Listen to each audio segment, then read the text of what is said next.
আজি 78তম আমাৰ এনচিচি দিৱস সেই উপলক্ষে আমি ওৰাং উচ্চতৰ মাধ্যমিক বিদ্যালয়ে আজি খুব উলহ মালহেৰে আজি এই দিনটো আমি পালন কৰোঁ প্ৰত্যেক বছৰে আমি পালন কৰি আহিছোঁ আৰু আজিও তাৰ কোনো ব্যতিক্ৰম হোৱা নাই আমি সকলো জাতি বৰ্ণৰ সকলো ষ্টুডেণ্টে আমাৰ এনচিচিত ইয়াতে কেডেট হিচাপে জইন কৰিব পাৰে তাৰ বাবে তেওঁলোকৰ ট্ৰেইনিং অনুষ্ঠিত হয় প্ৰত্যেক বছৰে আৰু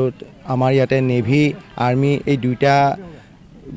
গোটেই আছে তাৰ লগতে ছোৱালীৰ আন এটা গোট আছে একেবাৰে স্বতন্ত্ৰ অকল তাতে ছোৱালীৰেই এনচিচি কেডেটসকল থাকে আমাৰ ইয়াতে প্ৰথমে 48 আছাম নেভেল ইউনিট এনচিচি আছে তাৰপিছতে 60 আছাম গাৰ্লছ বিএন এনচিচি যিটো গুৱাহাটী ইউনিটৰ আৰু এতিয়া বৰ্তমান নতুনকৈ সংযোজিত হৈছে আমাৰ 5 আছাম বিএন এনচিচি যিটো তেজপুৰ ইউনিটৰ গতিকে আমাৰ ওৰাং উচ্চতৰ মাধ্যমিক বিদ্যালয়ত এই তিনিটা ইউনিটৰে এনচিচি কেডেটসকলে আমাৰ ইয়াতে প্ৰশিক্ষণ লৈ আছে আৰু প্ৰত্যেক বছৰে আমি তেওঁলোকক অসমৰ বিভিন্ন জাগাত প্ৰশিক্ষণ দিবলৈ পঠাওঁ আৰু বিভিন্ন ধৰণে তেওঁলোকে প্ৰশিক্ষণ প্ৰাপ্ত হৈ আমাৰ বিভিন্ন অনুষ্ঠানত ভাগ লৈ আমাৰ স্কুলৰ নাম উজ্বলাইছে লগতে এতিয়া বৰ্তমান সদ্য ঘোষিত আৰ্মি চাকৰি হওক বা অগ্নিবীৰৰ চাকৰি তেওঁলোকে গৈ সফলতা তেওঁলোকে চাকৰি পাবলৈ উপস্থিত হৈ ওৰাং হায়াৰ ছেকেণ্ডেৰীৰ এই এনচিচিটো 1984 চনত এষ্টাব্লিছ হৈছিলে তাৰপিছত এই লাহে লাহে লাহে আজি প্ৰায় 41 বছৰ বয়সত উপস্থিত হ'লেহি বৰ ভাল লাগিল আজি বিভিন্ন অনুষ্ঠানবিলাকে ইয়াতে জইন কৰিছে আহি আৰু আমাৰ কেডেটবিলাকে সুন্দৰভাৱে এনচিচিৰ যিবিলাক ফাংচন এক্টিভিটি সুন্দৰভাৱে পৰিৱেশন কৰিছে অত্যন্তই ভাল লাগিল 41 বছৰ আগতে হোৱা এই অনুষ্ঠানটো আজি এটা সুন্দৰ পৰিৱেশত পাই মই সঁচাকৈয়ে বহুত আনন্দিত এই এনচিচি ওৰাং হায়াৰ ছেকেণ্ডেৰীলৈকে অনালৈকে হয় আপোনাৰ যথেষ্ট অৰিহণাৰ কথা ৰাইজে স্বীকাৰ কৰে হয় প্ৰথমে আপুনি আনিছিল হয় সেইটো আজি 41টা বছৰৰ পিছত আহি আপুনি পুনৰ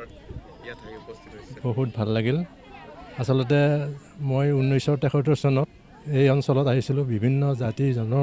জনগোষ্ঠী বিভিন্ন ধৰ্মৰ মানুহ ইয়াত উপস্থিত সেইসকলৰ মাজত থাকি খুব ভাল লাগিছিল তাতো কৈ ভাল লাগিছিল ওচৰতে চাহ বাগিচাখন আছে আৰু আমাৰ বড়ো ভাইসকল আছে বিভিন্ন জনগোষ্ঠী আছে আটাইবিলাকে ল'ৰা ছোৱালীবিলাকে খেলি খুব ভাল পায় মই চিন্তা কৰিলোঁ কি ধৰণে এওঁলোকক এই শাৰীৰিকভাৱে সুস্থ কৰিব পাৰি আৰু শাৰীৰিক মানসিক আৰু আধ্যাত্মিক সকলো দিশত তেওঁলোকক আগবাঢ়ি নিব পাৰি এই কথা চিন্তা কৰি মই প্ৰথম ইয়াতে স্কাউট প্ৰৱৰ্তন কৰিলোঁ আৰু সেই স্কাউটটো গোটেই অসমত এনেকৈ জনজাত হ'ল শেষত মাননীয় প্ৰয়াত লক্ষ্যধৰ চৌধুৰী শিক্ষামন্ত্ৰী আছিল আহি আমাৰ হায়াৰ ছেকেণ্ডেৰীত উপস্থিত হৈ আমাৰ স্কাউটটো খুব ভাল পালে পাই উঠি আমাৰ ল'ৰা ছোৱালীক মাদ্ৰাজলৈ পঠাই দিলে আমাৰ উচ্চ প্ৰশিক্ষণৰ কাৰণে এইটো এটা আমাৰ প্ৰথম 78ত ল'ৰা ছোৱালীবিলাকৰ উন্নতিৰ কাৰণে মই ত্ৰিপুৰাত পঢ়িবলৈ গ'লোঁ স্পৰ্টছ কলেজতে মোৰ এটা চিন্তা হ'ল ল'ৰা ছোৱালীক খেলা ধূলাৰ মাজেদি আৰু কিবা দিব পাৰি নেকি তাতে এবছৰ পঢ়ি তাতে মই বহুত মানুহ লগ পালোঁ গোটেই অল ইণ্ডিয়াৰ সেই মানুহবিলাকৰ পৰা এটা কথা গম পালোঁ যে যদি ছাত্ৰ ছাত্ৰীসকলক সৰুৰে পৰা আমি এটা শিক্ষা দিব পাৰোঁ ৰাষ্ট্ৰীয় শিক্ষাৰ্থী বাহিনী শিক্ষা দিব পাৰোঁ তেনেহ'লে সিহঁতে একতা আৰু ডিচিপ্লিন এই বস্তুটো তেওঁলোকৰ মনত আৰম্ভণিৰ পৰা লাগিব সেইটো মোৰ মনত বেমাৰ লাগিল সেই বেমাৰটো লৈ মই ইয়াতে জইন কৰিলোঁ এবছৰৰ পিছত তেতিয়া স্কুল হোৱা নাই লক্ষ্যধৰ চৌধুৰী আহি উঠি যেতিয়া নেকি 78 আহিল ভাল পালে আমাৰ স্কুলটোক আমি দিলোঁ অভিবাদন দিলোঁ তেখেতক আমাৰ স্কাউট অভিবাদন দিয়া তেওঁ শান্তি পালে তাৰ বিনিময়ত আমি 80ত আমি স্কুলখন আমি হৈ গ'ল হোৱাৰ পিছত মই 78ত তাৰ পৰা 79ত গুচি আহিলোঁ ত্ৰিপুৰাৰ পৰা আহি মই এনচিচি এটা কেনেকৈ প্ৰৱৰ্তন কৰিব পাৰি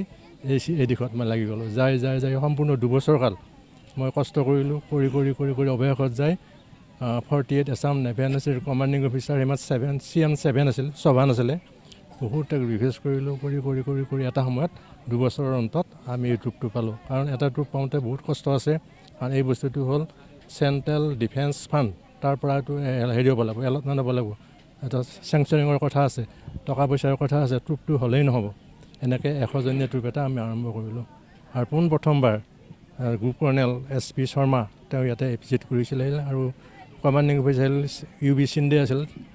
ইয়াতে আমাৰ ভিজিট কৰে ল'ৰা ছোৱালীবিলাক খুব ভাল পালে আমাক এটা চাইকেল এক্সপেডিশ্যন দিলে এনেকৈ ভাল পায় সেই সময়ত হৰেণ বসুমতাৰ মিলে ল'ৰা এজন আছিলে